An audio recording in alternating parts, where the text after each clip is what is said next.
Hello everyone, welcome back. As you can see, I've got another video here in the Christmas season. Oh, and what is this over here? Has a gift been delivered already? Ooh, look at this. It is the Dialga and Palkia version of the Switch Lite. Nice, nice. Just what I wanted. Alright, there was a little bit of trickery at the start there. Unfortunately, this was not delivered by Santa Claus. I hate to burst everybody's bubble. But yeah, as you can see, I've got the Switch Lite, the special limited edition. That true story I did not know existed until 5 days ago. I was actually just scrolling Amazon for something completely unrelated, and then I saw this on there.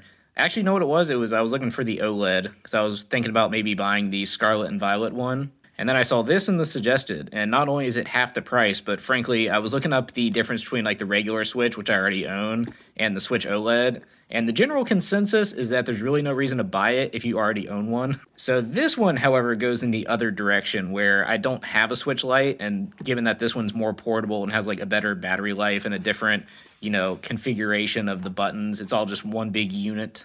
It has a specific D-pad this time instead of just like 4 individual buttons. So there actually was a reason to buy this one, and the fact that it was limited edition and it's only like $269 on Amazon for a new one, I was just like, okay, well, definitely gonna buy that. So yeah, without further ado, let's go ahead and unbox it. Yeah, this one was definitely one of my favorite generations as a kid. As an adult playing Brilliant Diamond, and actually I only have Shining Pearl. For this one, I will buy Brilliant Diamond though, and just put it on there, so that way I can have 2 different games. Oh, also, I can show you the back here to show you what that looks like.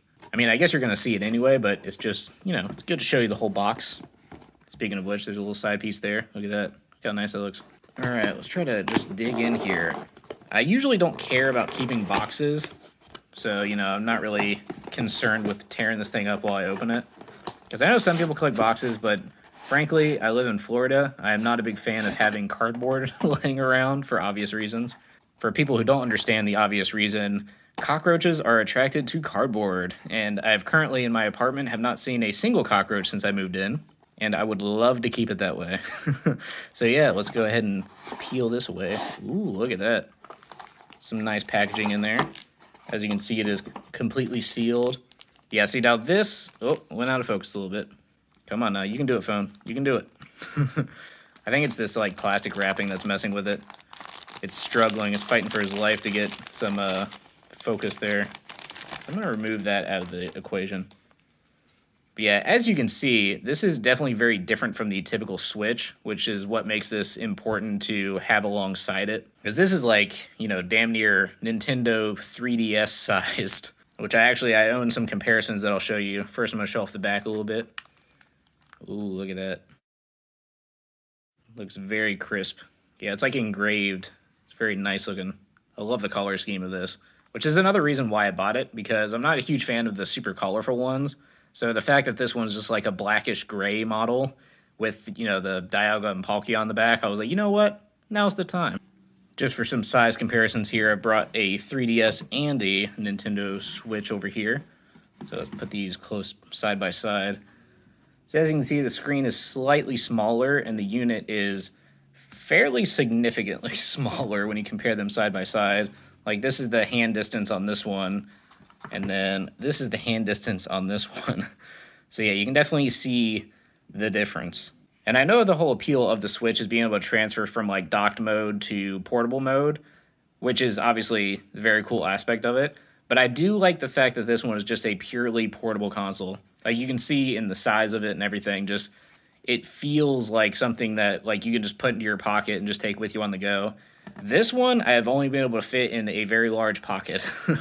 So it is still portable, but it's more like how an iPad or like any other tablet is portable. Like you can take it with you, but you're gonna have to put it in a carrying case. You're not gonna be stuffing this in your pocket. This one, however, you can definitely fit this in your pocket. I mean, realistically, you shouldn't, because the the joysticks are out, so that helps contribute to stick drift when you put these in your pocket and they just like wiggle around all day, getting sand and all sorts of stuff stuck in there. Not a good thing for the overall lifespan of it, but you can do it easier if you wanted to. So yeah, let's compare these side by side with the previous generation handheld. And yeah, it's basically like pretty much the same size. You put it on top of there. I think it actually is like this, roughly the size, a little bit bigger than the screen. Yeah, as you can see, I also have the limited edition Metroid one, which is also a very sick design. It's a little scratched on the bottom. Don't look too close. I guess they don't show too well, which is a good thing.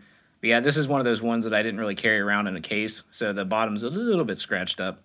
But yeah, another very cool special edition. This one is actually, granted, it is like two consoles, like basically flipped together because it's the screen and the bottom. But the Switch Lite is actually thinner than the 3DS, which is kind of interesting.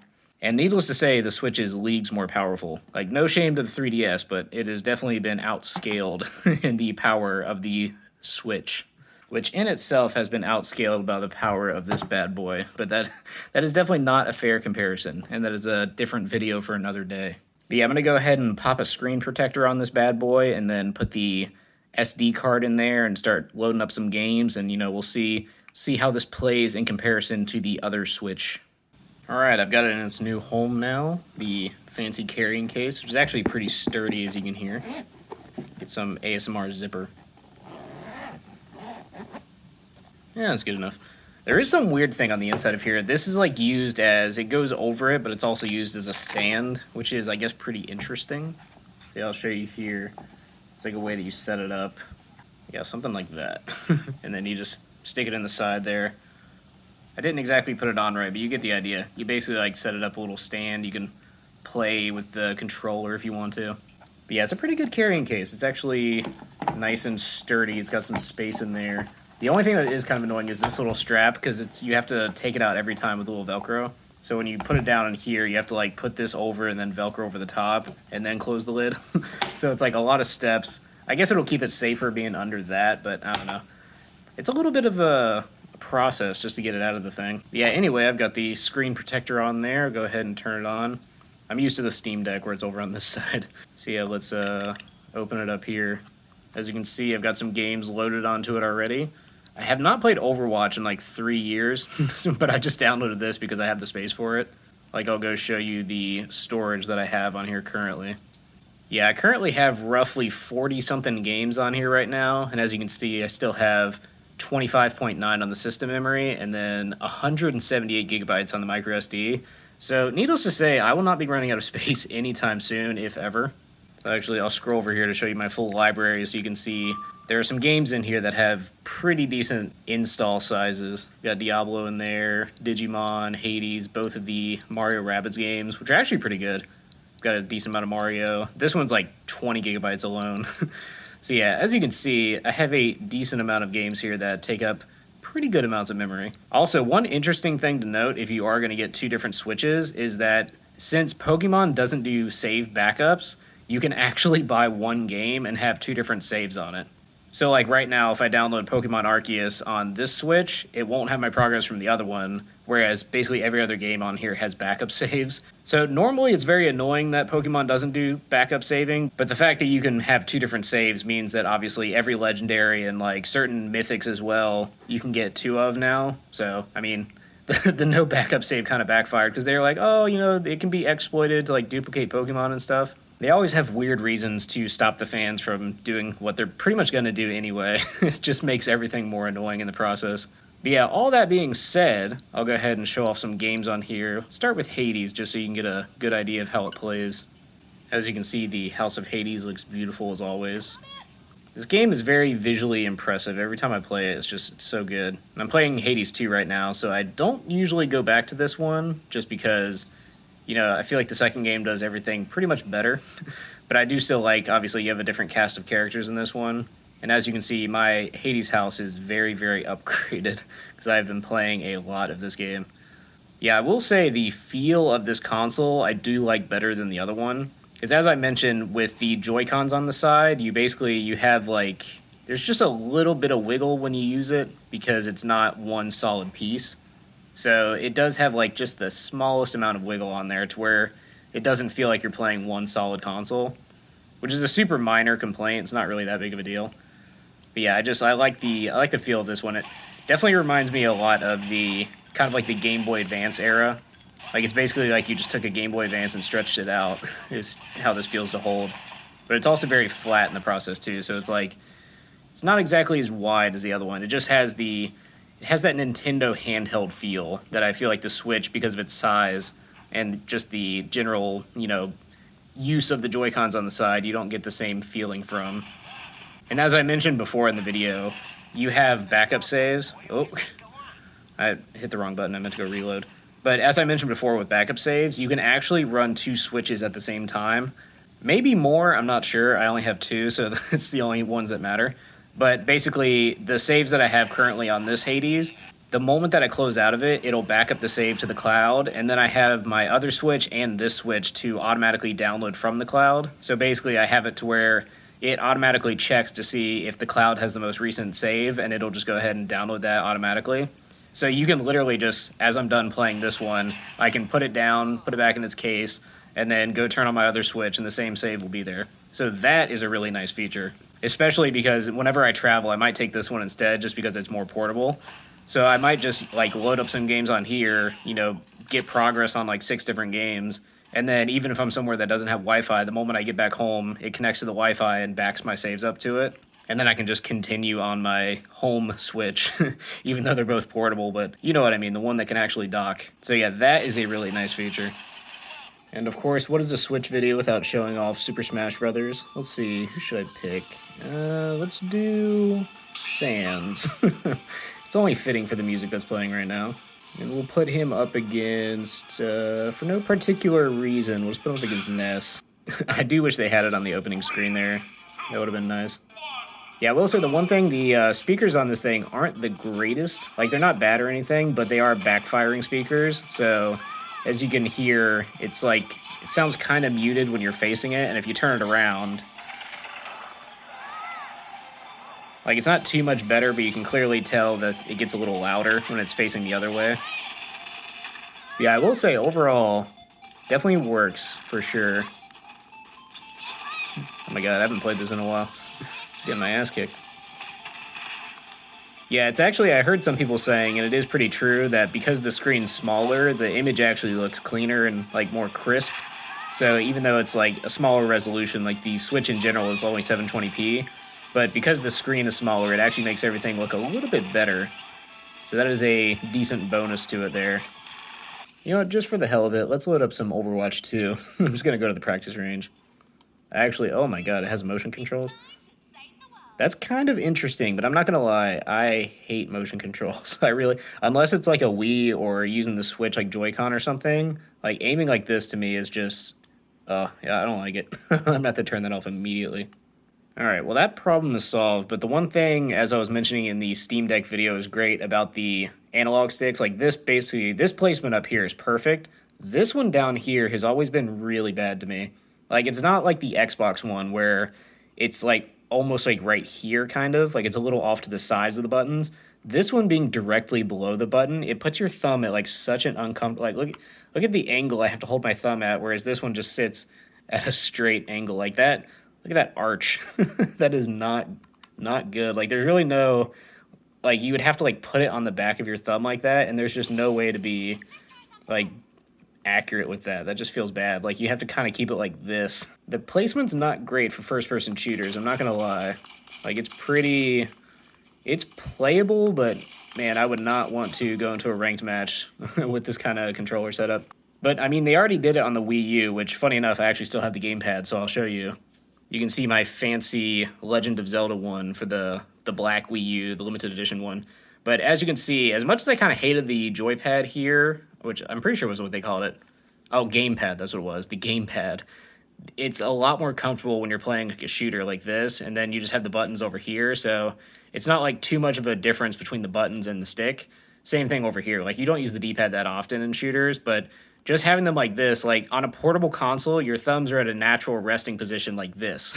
So it makes more sense for the thumbsticks to be here, obviously. Went out of focus again. But yeah, as you can see, it's like your thumbs just naturally rest there. And it's the same actually with the Pro Controller in the Wii U era too, where the thumbsticks are up top. This I actually like better. Like, this feels good. The Pro Controller for the Switch is like basically just pretty much the Xbox layout where they kind of swap these two. Which again, on a controller setup is fine because the ergonomics here for the hand allow you to hold like at an angle like this, so your thumb can move between them. So it feels more comfortable like this. But the problem when you have the Switch Lite like this, where everything is in a straight line, you can no longer, like, your thumb is no longer at an angle like this to where you can go in between them. Now you're up down. So now you have to go like full hand movement. And especially on a shooter, you're having to be like this over here, go jump over on this side. I guess it's a switch, so it'll be B. But it's like going from here to like jumping to that. It feels awkward. And your thumb in this position will start to like ache after like 30 minutes, I can assure you. I mean, look at that. That is an aggressive, like, compare the thumbs. One is resting comfortably, the other one is arched like a snake, about to strike. That is just, it's not good placement. So yeah, I will say probably not going to be the go-to for playing first-person shooters on, just because of that. Because it's also, again, it's smaller than like the typical Joy-Con, so you're like really having to claw this baby. Like you would have to like hold it on the sides like this to be able to move comfortably between them, and that also feels very awkward. It doesn't feel great. Move on to another classic game that I feel like would be good on this console. One of the all-time MVPs, Castle Crashers. Yeah, this game, to give you an idea of how insanely hyped it was when it came out, this was the biggest game on the Xbox Live Marketplace until Minecraft came out. Like for several years. It was there for a long time. You know, I'm gonna play as the alien. He's pretty cute. But yeah, this game, when it came out, I played it so much on the original Xbox. The amount of time that I put in this game is insane. I think I unlocked basically all of the characters, which, to give reference, to unlock the characters, you have to beat the game with that character, and then the character you'll unlock to get the next one, you have to beat the game with that character. So you basically keep having to beat the game to unlock new ones. So yeah, I put like hundreds of hours into this game. But yeah, as you can see and as you would imagine, it runs very well. Looks nice on the screen here. It's just a overall beautiful game. There's really, I mean, what can you say about Castle Crashers? It's just, it is a classic for a reason. Yeah, it was insane. It must have been like a 3-year, 4-year period, something like that, where this was just like, it wasn't even close. No other game came even remotely close to overthrowing this one on the Xbox Live Marketplace. Like, it literally, as I mentioned, it took until Minecraft, of all games, to be able to finally dethrone it. That's just how many people were playing this. And especially crazy, too, that it came from Newgrounds, which is like, I mean, it was a big website, but it's basically like indie developers being the most downloaded game ever. It was very unprecedented for the time. And very well deserved, too. That Tom Fulp guy, he deserves a lot of credit. Definitely pioneers of their time, birthed a lot of very popular creators now. Like Zach, obviously, from Smiling Friends. And you have like Chris, who does like Oni and G and Oni Plays and all that. A lot of very talented creators came from the studio that made this game. So yeah, always have to give shouts out there. Also gave birth to a lot of like absolutely deranged 13-year-olds making the most insane Flash games and cartoons. But we don't like to talk about them. We only like to talk about the, you know, positive outcomes like this game and Smiling Friends and all the other wholesome stories that came out of Newgrounds. We won't focus on the other side. Oh yeah, I also like the reveal with the princess who's being dragged. She has the face of a clown. It's the she's the final princess in the game, and it's the big reveal. And it starts like a whole cutscene. Very charming game, just very fun. You can play many hours on this thing. All right, so that's really just it for a first impression, to show off a few games on there, see how they play. Basically everything except for the first-person shooter felt very comfortable, but I will say that is just that is a rough configuration. I mean, I hate to harp on it, but look at that. Like, it's just to go from here to jumping and then like back down to here and then B and then hit this one. It's like, yeesh, that is rough. It is a hard thing to play first-person shooter on. But obviously, like, if you're buying this to play FPS games, you're probably buying it for the wrong reason. Yeah, anyway, I might put up a review on here. Just wanted to go ahead and show it off in a smaller scale video like this.